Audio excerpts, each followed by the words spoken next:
So, uniform circular motion. Converting rods to revolutions per minute or RPM. Example, an object can complete 2 revolutions in 1 second. What is its frequency? Radian per second. What is its period?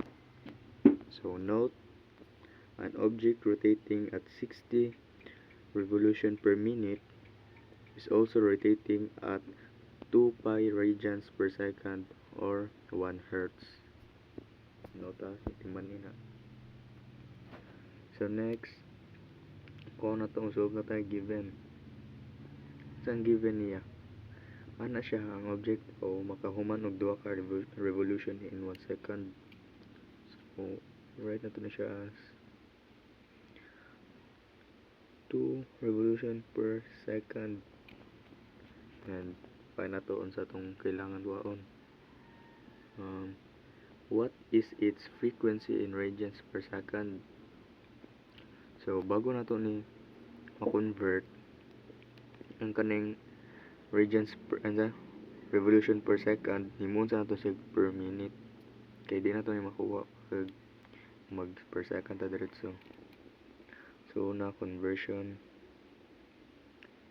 to i-write sa nito na siya as 2 rev over per niya per second.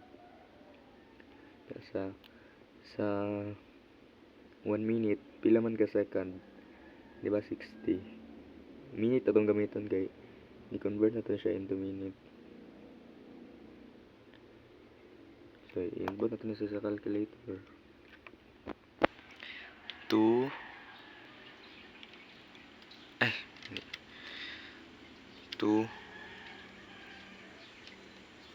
times 6 yate diba 2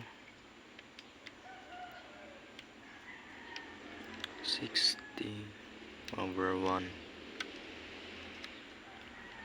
So per minute maka-revolution makahuman siya 120 katuyok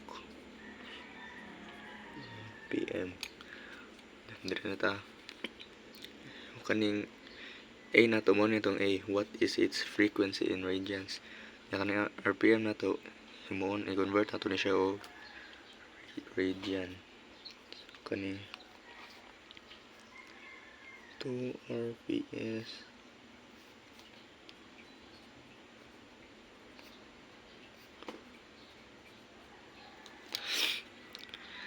Sindri bilagay ito itong kuan per minute kanina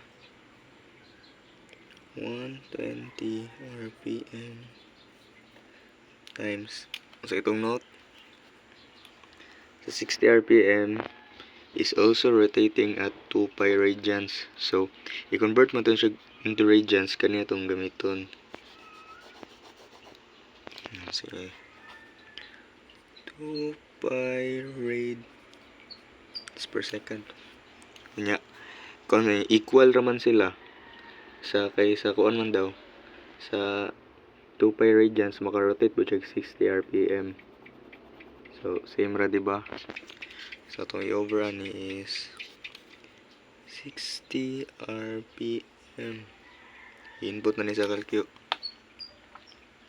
Saan sa to? 120